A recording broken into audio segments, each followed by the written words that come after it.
अगले दिन महेश लीला ताई द्वारा दी गई पर्ची का पूजा का सारा सामान लाकर पार्वती को देता है। ये ले माँ, ये रहा सारा सामान। पर मुझे समझ नहीं आता ये सब खाने पीने का सामान पूजा में किस लिए मंगवाया है? और जब बाबा जी खुद कहकर गए हैं कि वो आएंगे, फिर तू क्यों फालतू में लीला ताई की बातों में आ रही है? उनके बारे में पूरा गांव जानता है। जबरदस्ती का नाटक है ये सब। मानता हूँ घर में कुछ अनहोनियां हो रही हैं, पर तूने कुछ ज्यादा ही लीला ताई की बात को दिमाग से लगा लिया। कहीं बाबा जी को पता चली कि उनके कहने के बाद भी हमने किसी और को बुलाया तो वो नाराज ना हो जाएं। तू तो जानती है माँ, एक वही हमारी उम्मीद है। मैं उनके अलावा और किसी बाबा पर विश्वास नहीं करता। बाकी सब ढोंगी पखंडी होते हैं। बाबा जी ने तो जब तब से सात्विक क्रियाओं द्वारा सिद्धि पाई है। मानता हूँ सात्विकता के साथ साथ तंत्र मंत्र विद्याओं का भी खूब ज्ञान है उनको। वो अघोरी साधु जरूर है, पर अपनी सिद्धियों का गलत इस्तेमाल कभी नहीं करते। मैं सिर्फ बाबाओं में उन्हीं के आगे सर झुकाता हूँ। वो शक्तिशाली और बुद्धिजीवी हैं। हर काम बड़े सधे हुए तरीके से विधि विधान और धर्म की सीमा में रहकर करते हैं। लेकिन ये दूसरे तांत्रिक सिर्फ कुछ इधर उधर से देख सुन करके बड़े जानकर बने फिरते हैं। असली बाबा लोग कभी अपनी विद्या का भोंडा प्रदर्शन नहीं करते। वे तो अकेले में साधना में लीन रहते हैं। इन दूसरे बाबाओं की तरह नहीं, जो समाज में दुनिया में अपना ढिंडोरा पीटते फिरे। असली साधक कभी पैसे के लिए काम नहीं करते। महेश पार्वती के सामने सामान का झोला रखते हुए बोला, अरे धीरे बोल बेटा, कहीं उस डमडमी माई ने सुन लिया तो सारी मेहनत बेकार हो जाएगी। हाँ, उसे बिना बताए कर रहे हैं ये सब, और तू क्या जाने इन सब के बारे में। रही बाबा जी वाली बात, तो उनका पूरा सम्मान दिल से मैं भी करे हूं। मुझे भी पूरा भरोसा है बाबा जी पे। पर वो जाते जाते क्या कह गए थे, तूने सुना नहीं क्या? वो हिमालय गए हैं साधना के लिए। क्या पता कितना वक्त लगे उनको। सिद्धियां इतनी आसानी से नहीं मिले हैं बेटा। और फिर उनको भी इस घर में कुछ ठीक नहीं लगा था। तूने देखा नहीं था वो किस तरह से घर में आते ही आंख बंद करके कुछ महसूस कर रहे थे। उनको एक अजीब तरह की गंध आ रही थी जो हम ऑल इंसान कभी महसूस नहीं कर सकते। और फिर वो आएंगे तो वही इस घर की परेशानी दूर करेंगे। पर जब तक ये जो रोज रोज अनोखी समझ से परी घटनाएं जो घर में हो रही हैं, उनका कुछ तो इलाज करना पड़ेगा ना। कोई बीमार पड़े हैं तो पहले उसे नजदीक के वैद्य को ही दिखावे है ना, ताकि फौरन कुछ इलाज तो मिल सके, ताकि बीमार को जल्दी आराम लगे। फिर बाद में बड़े डॉक्टर साहब को दिखावे हैं। इसी तरह ये भी है। अभी हम कुछ समय के लिए तो कुछ उपाय करें ताकि घर में कुछ तो शांति रह सके, वरना पता नहीं बाबा जी आए तब तक क्या अनहोनी हो जाए। मुझे भी इतना ज्ञान है बेटा, पढ़ी लिखी नहीं हूं, पर दीन दुनिया तुम पढ़े लिखों से बेहतर जानू हूं। तू ठहरा आदमी, एक माँ एक औरत के मन की व्यथा तू क्या जाने। तू तो चला जावे अपने काम पर मैं दिन भर यहाँ अपनी आंखों के सामने वो सब देखे हूं, तो चुप तो नहीं बैठ सकती ना। और तुझे मुझ पर भरोसा नहीं क्या? जो भी करूंगी इस घर की भलाई के लिए ही ना। तू इन सब के बारे में ज्यादा ना सोच। और बहू को देख, उसने कल से सिवा दलिए के कुछ नहीं खाया। थोड़ी देर जाकर उसके पास बैठ, उसे भी अच्छा लगेगा। जा। पार्वती महेश को समझाते हुए बोली। दोपहर को ठीक 2:45 पर। अरे पार्वती बहन, जरा बाहर आओ तो। लीला ताई अंदर झांककर धीरे से आवाज लगाती है। उनकी आवाज सुनकर पार्वती बाहर निकल कर आती है। अरे लीला बहन, आओ। आ गई। वो जानकार तांत्रिक कहाँ है? पार्वती आसपास नजरें घुमा के देखने लगती है। अरे वो ठीक 3 बजे घर में प्रवेश करेंगे। तुम जब तक रमा बहू को घर से बाहर ले आओ और बच्चों को भी बाहर खेलने भेज दो। घर में कोई नहीं होना चाहिए सिवा छोटी बहू के, क्योंकि समस्या उसी के साथ है ना। जब घर खाली होगा तो ठीक 3 बजे वो महाराज घर में प्रवेश करेंगे। छोटी बहू को मत बताना इन सब के बारे में। हम सभी को उन्होंने बाहर ही रहने का बोला है। बस पूजा का सारा सामान बीच आंगन में वैसे ही रख देना, वो अपने हिसाब से जमा लेंगे। लीला साड़ी का पल्लू सर पर ठीक करते हुए पार्वती से बोली। मैं काम करती हूँ। रमा को खुशबू के साथ उसके घर में भेज देती हूँ। बच्चे वैसे ही स्कूल के पास वाले मैदान पर खेलने गए हैं, शाम तक ही आएंगे। महेश भी बाहर है। पार्वती बोली। सबको घर से बाहर करने के बाद पार्वती और लीला बेसब्री से तांत्रिक बाबा का इंतजार करने लगते हैं। कुछ ही पलों में काले कपड़े में लिपटे, लंबे लंबे बाल, गले में रंग बिरंगी मोतियों की माला पहने और हाथ में मोर पंख की झाड़ू, एक कमंडल, हाथों की सभी उंगलियों में अलग अलग तरह की अंगूठियां धारण किए, सर पर लंबा सा काला टीका लगाए, आंखें चिल्लम पिए हुए आदमी की तरह पीली पीली एक बाबा टाइप आदमी आता है। पीछे पीछे उनके 2 चेले भी आते हैं। उनको देखकर लीला सर पर पल्लू लेकर उन्हें प्रणाम करती है और पार्वती को भी वैसा ही करने का बोलती है। यही है सिद्ध तांत्रिक बाबा कपाली महाराज जी। इन्होंने न जाने कितनी काली शक्तियों को अपने बस में कर उनको शक्तिहीन कर दिया है। इनके तेज प्रताप से आधी बुरी बलाएं तो यूं ही भाग जावे हैं। देखो कितना तेज है इनके चेहरे पर। लीला उन बाबा का गुणगान करते हुए पार्वती से बोली। पार्वती बड़े गौर से उन महाराज के छितराए उबड़ खाबड़ काले मटमैले चेहरे में तेज ढूंढने की नाकाम कोशिश करती है। हार कर चुपचाप वो भी उनको प्रणाम कर एक तरफ खड़ी हो जाती है। तो ये वो अभिशप्त घर है जिसमें बुरी आत्मा का साया मंडरा रहा है। हम बाहर से ही साफ देख सकते हैं। आप लोग बाहर यही रुको, सिर्फ हम और ये हमारे 2 चेले ही अंदर जाएंगे। लीला पुत्री, तुम लोग किसी भी हाल में अंदर मत आना। भले कैसी भी आवाजें आए, कोई कितना भी चिल्लाए, कितना भी पुकारे, पर तुम यहाँ से हिलना नहीं। वो बुरी आत्मा कोई भी माया रच सकती है। ये इन आत्माओं की चाल होती है। लेकिन अब हम आ गए हैं, सब कुछ ठीक कर देंगे। देखना वो आत्मा कैसे हमारे कदमों में आके रहम की भीख मांगती है। पानी भरती है हमारे सामने। बड़ी बड़ी आंखें निकालकर वो कपाली महाराज एकदम राजशाही अंदाज में अकड़ते हुए हुंकार भरकर अंदर जाकर दरवाजा बंद कर लेते हैं। बाहर दोनों बड़ी उत्सुकता से खड़ी हुई आने वाले पल्लों का बेसब्री से इंतजार करने लगती हैं। अंदर दरवाजा लगाकर वो बाबा बीच आंगन में अपना आसान जमा लेते हैं। उनके दोनों परखी चेले अपने गुरु का इशारा पाते ही पास में रखी सारी सामग्री में से आर्थिक रूप से सशक्त और ऊंचे गुण धर्मों वाली उन सभी वस्तुओं को उठा उठा के अपनी पोटली में भरने लगते हैं। काजू, बादाम, किशमिश और एक डिब्बे में रखे घी को पूरा डिब्बे सहित अपने थैले में डाल लेते हैं।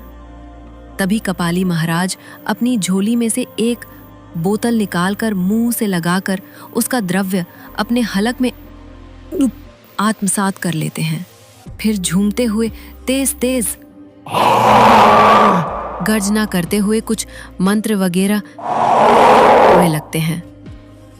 गुलाबों के कमरे का दरवाजा एक तेज झंकार के साथ खुलता है, मानो कपाली महात्मन की साधना की अमोघ शक्ति ने उस दरवाजे को खुलने पर विवश कर दिया हो। धुएं के बादल छकते ही निहायत खूबसूरत अप्सरा आकर दरवाजे की चौखट पर खड़ी हो जाती है और बड़े मनमोहक अंदाज में कपाली महाराज की ओर देखने लगती है। अब तक कपाली महाराज की आंखें भी उस खूबसूरत बला से टकराकर 4, 8, 12 की गिनी को पार कर जाती हैं। फिर लड़खड़ाते कदमों से उठकर उसकी तरफ देखते हैं। तो तू है खूबसूरत चांडालिनी जो इस घर में इस लड़की के ऊपर छाई हुई है। अब देख मैं तेरा क्या असर करता हूँ। इतना कहते हैं वो स्वयं घोषित सिद्ध पुरुष अपने सिद्ध हस्तों से अपनी नाक पर कपड़ा बांध झोली में से एक मुट्ठी भरकर भभूत आसमान में उड़ा देते हैं, मानो पूरी पृथ्वी को अपनी माया से चकित कर देना चाहते हों। उस भभूत से एक अजीब सी गंध पूरे वातावरण में फैल जाती है। तुम आ गए कपाली, कब से तुम्हारा ही रास्ता देख रही थी। बड़ी देर कर दी कपाली आते आते। बड़े निराले, लहरदार, रहस्यमयी अंदाज में कहते ही वो वही दूर से कपाली की तरफ दोनों बाहें फैलाए आलिंगन मुद्रा में खड़ी हो जाती है। पहले तो वो उसे इस तरह व्यवहार करते देख आश्चर्यचकित हो जाते हैं, क्योंकि लीला ने जैसा उनको बताया था ये तो ठीक उससे उलट निकली। उस खूबसूरत बला की अदाएं देखकर कपाली महाराज भी अपनी सुध बुध खोकर उस मनमोहिनी की ओर मोहित हो खिंचे चले जाते हैं। उनके समस्त ज्ञान चक्षु झप-झप करने लगते हैं। लेकिन वो ठहरे स्वयंभू सिद्ध पुरुष, अपनी झोली में अनगिनत बुरी आत्माओं को लपेटे घूमने वाले। यदि इस बुरी बला को बिना अपना क्रोध दिखाए वश में कर लेते तो झोली में बंद दूसरी आत्माओं को बुरा लगना स्वाभाविक था। और फिर उसके इस तरह प्रेम पूर्ण नरम व्यवहार से कपाली महाराज की हिम्मत भी बढ़ गई थी। उनको अपना प्रभाव दिखाने का इससे अच्छा और कोई अवसर नहीं दिखा। उनकी कुछ धमाकेदार गर्जना जब तक बाहर खड़े लोगों को सुनाई ना दे तो फिर कैसा चमत्कार। यदि वे साधारण तरीके से पेश आते तो भला फिर एक सिद्ध तांत्रिक की छवि धूमिल होने का भी डर था। इसलिए अपने क्रोध के अंश मात्र का दर्शन कराना तो बनता था। फिर क्या था, भयंकर भभके एक तीव्र स्वर में, यहाँ सामने बैठ, मेरे सामने आ जल्दी, वरना मैं वही भस्मा कर दूंगा। तू मुझे नहीं जानती, मैंने तेरे जैसी मुल्क की आत्माओं से पानी भरवाया है, तू भी मेरे सामने पानी भरेगी। चल आ बैठ यहाँ। यदि तूने हमारी बात सीधी तरह से मान ली तो हम तुझे ज्यादा तकलीफ नहीं देंगे, तुझे मुक्त कर देंगे। तभी यकायक उस खूबसूरत लड़की का रूप एक भयावह सौंदर्य में तब्दील होने लगता है। आंखें लाल सुर्ख, चेहरे पर भयंकर क्रोध और त्योरियां चढ़ी हुई, सर को तेजी से हिलाकर अपने बाल फैलाए, अचानक से भयंकर कुटिल मुस्कान के साथ सफेद सफेद दांत निकलते हुए कपाली महाराज के सीने पर एक जोर की लात मारकर दूर पटक देती है। उसके जोरदार प्रहार से सूखे पत्ते की तरह उड़ते हुए वो जमीन पर पड़े अपना सर धुनने लगते हैं। चेहरा झटक कर ऊपर करते ही कपाली महाराज की पीली पीली आंखें उस भयानक लाल सुर्ख आंखों से टकराती है। वो लड़की अचानक गर्दन घुमाकर आंगन में रखे पानी के घड़े की तरफ गुस्से से देखती है। वो पानी से भरा हुआ घड़ा हवा में उड़कर कपाली महाराज के कपाल पर आ गिरता है।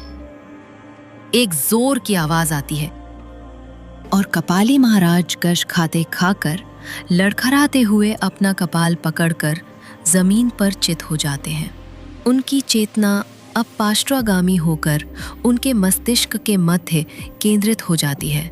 सर से पांव तक पूरे गीले हो चुके वो खुद को संभालते हुए दोनों आंखों को मलकर जैसे ही सामने देखते हैं, एक भयानक चेहरा उनके चेहरे के पास गर्दन हिलाते हुए डरावनी अंदाज में लहरदार अट्टहास करने लगता है।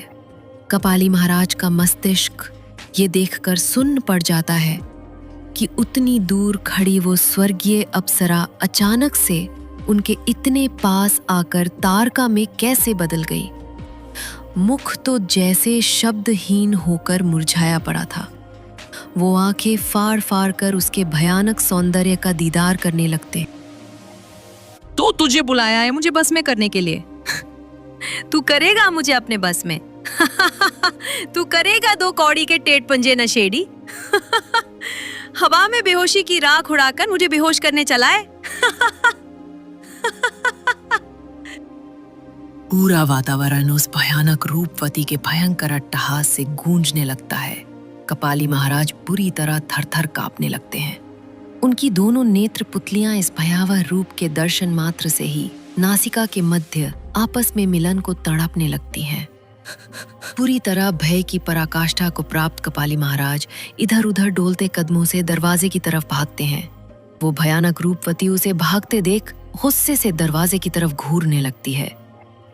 लाख कोशिशें करने के बाद भी कपाली महाराज से वो सांकल नहीं खुलती। पलटकर वो घबराए हुए पीछे देखते हैं। आवाज सुनकर उनके दोनों चेले कमरों से बाहर आ जाते हैं। अपने परम तपस्वी गुरुजी की ये हालत देखकर वो उस औरत की तरफ लपकते हैं। जैसे ही वो डरावनी बला उन दोनों को घूर कर देखती है, वैसे ही वो हवा में कई फीट ऊपर उछलकर सामने दीवार से टकराकर जमीन पर धड़ाम से गिर जाते हैं। बड़ी मुश्किल से लड़खड़ाते हुए वो बुरी तरह घबरकर कपाली महाराज के पास जाकर उनसे बोलते हैं, अरे गुरुजी, ये तो कोई भयंकर बला है।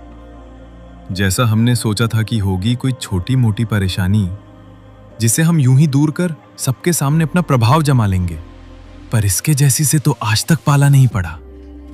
आपने जो दूसरे तांत्रिकों को चोरी छिपे देख देख कर कुछ थोड़ी बहुत विद्या सीखी थी, लगता है ये उससे बस में नहीं आने वाली। आज तक हमने छोटी मोटी चीजों को लोगों को बड़ा बताकर खूब मूर्ख बनाया है। लोग हमें बहुत बड़ी तोप समझते हैं। ये तो हमारी सारी बनी बनाई साख मिट्टी में मिलाकर ही रहेगी। अरे मूर्ख, वो सब छोड़, जिंदगी रही तो फिर कुछ कर लेंगे, पर अभी ये तो हमें ही मिट्टी में मिला देगी ऐसा लगता है। कपाली महाराज बुरी तरह घबराए हुए दूर खड़ी उस अनजान भयानक बला को देखते हुए दोनों चेलों से बोले। कपाली महाराज का रायता पहले ही फैल चुका था। उनकी दोनों टांगे भय से कत्थक करते हुए चौड़ी होने को लालायत थीं। अपनी तरफ बढ़ते उस भयानक साये को देखकर तमाम जोर लगाने पर भी उनके पांव जमीन नहीं छोड़ पाते। वो डर से दोहरे होकर दोनों हाथ जोड़कर वही सरेंडर होकर बैठ जाते। तू मुझसे पानी भरवाने आया था ना, ये ले। कहते ही वो कपाली महाराज के गले को एक हाथ से पकड़कर उनको सशरीर ऊपर हवा में उठा लेती है। जमीन से ऊपर उठे हुए उनके पैर साइकिल चलाने की मुद्रा में इधर उधर छूटने की कोशिश करते हैं, पर पकड़ इतनी मजबूत थी कि कपाली महाराज कुछ नहीं कर सकते थे। बाहर लीला और पार्वती दोनों अंदर से आ रही आवाजों को सुनकर एक दूसरे की तरफ देखने लगती हैं। उनको लगता है कि बाबा अंदर उस आत्मा से घुटने टिकवा रहे हैं। अरे लीला बहन, अरे पार्वती मैया, दरवाजा खोलो री, बचाओ मुझे, ये मुझे मार डालेगी। अरे बहना हुर, बाहर क्या कर रही हो खड़ी खड़ी? जल्दी दरवाजा खोल, अंदर आओ री। अरे बचा लो ले कोई, ये तो साक्षात मौत है। अरे बाप रे। कपाली महाराज का करुण क्रंदन रुदन सुनकर पार्वती दरवाजे की ओर बढ़ती है, पर लीला आगे बढ़कर उनका हाथ पकड़कर उनको रोक लेती है। अरे रे, ठहरो पार्वती बहन, ठहरो। याद नहीं महाराज ने क्या कहा था? कुछ भी हो दरवाजा मत खोलना, भले कैसी भी आवाज आए। भूल गई तुम? लीला पार्वती से बोली। पर लीला बहन, ये तो महाराज की ही आवाज लग रही है। वो सहायता के लिए पुकार रहे हैं। पता नहीं अंदर क्या चल रहा है। पार्वती लीला से आश्चर्य से बोली। ये उनकी नहीं बल्कि उस आत्मा की आवाज होगी। तुमने रामायण नहीं पढ़ी? जब श्री राम मृग बने मारीच को मारते हैं तो मारीच श्री राम की ही आवाज निकालकर सबको पुकारने लगता है, हाय सीते, हाय लक्ष्मण, मेरी सहायता करो। उसी तरह ये आत्माएं भी माया द्वारा ऐसा ही करती है ताकि हम भ्रमित होकर वहां चले जाएं। यही खड़ी रहो चुपचाप। अंदर महाराज जी हैं, वो सब संभाल लेंगे। अकेले ही उस दुष्ट आत्मा के लिए काफी है। लीला बड़े आत्मविश्वास से पार्वती से बोली। उसकी बात सुनकर भी पार्वती को यकीन नहीं होता है, पर वो उसकी बात मानकर वापस पीछे हटकर खड़ी हो जाती है। अंदर से उठा पटक की आवाजें और तेज आने लगती हैं, जैसे कोई कपड़ों को कूट कूट के धोता हो। फटाक, थम, थराम। फिर अचानक से सब शांत हो जाता है। चारों ओर खामोशी फैल जाती है। Pin drop silence. बाहर खड़ी खड़ी लीला खुश होकर पार्वती से बोली, लगता है महाराज ने उस दुष्ट आत्मा को अपनी झोली में कैद कर लिया है। मैं ना कहती थी, बहुत पहुंचे हुए सिद्ध पुरुष है हमारे कपाली महाराज। छोटी मोटी आत्माएं तो वैसे ही इनको देखकर भाग जावे हैं। लीला आंखों को नचाते हुए पार्वती से बोली। तभी पीछे से पार्वती के कंधे पर कोई हाथ रखता है। पलटकर देखते ही पार्वती का मुंह फटा का फटा रह जाता है। उसके सामने गुलाबो मुन्नी और बिट्टू का हाथ पकड़े खड़ी रहती है। अरे माँ जी, आप लोग इस तरह घर के बाहर क्या कर रहे हैं? और ये दरवाजा क्यों लगा हुआ है? लीला तो उसे घर के बाहर देखकर घश खाकर गिरते गिरते बचती है। वो लोग अभी गुलाबों की तरफ आश्चर्य से देख ही रहे थे कि तभी दरवाजा खुलता है। सामने का दृश्य देखकर लीला और पार्वती आंखें फाड़ लेते हैं। कपाली महाराज को दोनों हाथ से पकड़कर कंधे पर उठाए उनके दोनों चेले अपने बीच में लटकाकर बाहर आते हैं। कपाली महाराज का कपाल सूज का दोहरा हो चुका था। उनका पूरा शरीर अष्टावक्र की तरह फैलकर लटकने लगा था। दोनों टांगे हवा में लटकी हुई चुप्पी धारण की रहती है, आंखें बटेर की तरह बाहर लटकी हुई, गर्दन लटकी हुई, होठ फूलकर संतरे की फांक की तरह सूजे हुए। जगह जगह से टूट फूट चुके कपाली महाराज अपने दोनों चेलों के कंधे पर सलार जमीन से 2 फुट ऊपर लटके हुए एक ही दिशा में देखते रहते हैं। उनके मुंह से रह रहकर अजीब सी पागलों जैसी आवाज निकलने लगती है। उनकी आंखें ऐसी बंद जाती हैं जैसे किसी ने कोई भयानक चीज देख ली हो और वही उसकी सारी क्रियाएं एक पॉइंट पर आकर रुक गई हों। पागलों की तरह आवाज निकालते हुए वो बस एक दिशा में गर्दन टिकाए हुए लीला को गौर से दर्द भरी नजरों से देखने लगते हैं। उनकी आंखों में लीलाताई को देखकर एक अजीब सा दर्द, एक सवालिया चिन्ह उभर आता है, जैसे वो लीला से पूछ रहे हो कि क्या मैं ही मिला था तुझे। उनके दोनों चेले उन्हें वहां से लेकर चल देते हैं। लीला बहन के पूछने पर एक डरते हुए घबरा कर उनसे बोलता है, अरे माई, तुमने तो कहा था कि उसके साथ कोई चक्कर है, पर वो तो खुद ही एक बड़ा भयानक चक्कर है। महाराज जी को ही चकरा दिया। हमें जाने दो। देखो क्या दुर्गति कर डाली कपाली महाराज की। उसे बस में करना हमारे बूते का नहीं। अरे बाप रे!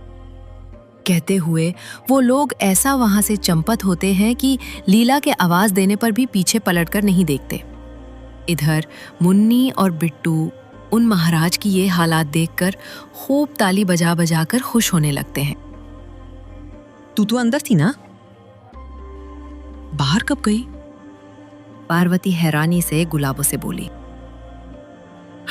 अरे माँ जी, ये दोनों परेशान कर रहे थे कि हमें गोली बिस्किट दिलाकर लाओ चाची, तो मैं इनको लेकर बाजार गई थी। आपको बोलकर ही तो गई थी, ध्यान नहीं आपको? आप खटिया पर लेटी हुई थी। और लीलाताई, आप यहाँ? अब कैसन है आपका माथा? ध्यान रखिए, इस उम्र में कुछ हुआ तो फिर बड़ी परेशानी हो गई। गुलाबो मंद मंद मुस्काते हुए लीलाताई की तरफ देखकर बोली। लीला की तो जैसे आवाज ही हलक में अटक कर रह गई थी। वो बिना कुछ बोले वहां से भाग जाती हैं। पार्वती उनको आवाज देती रह जाती हैं। अरे मुन्नी बिट्टू, आओ अंदर चले।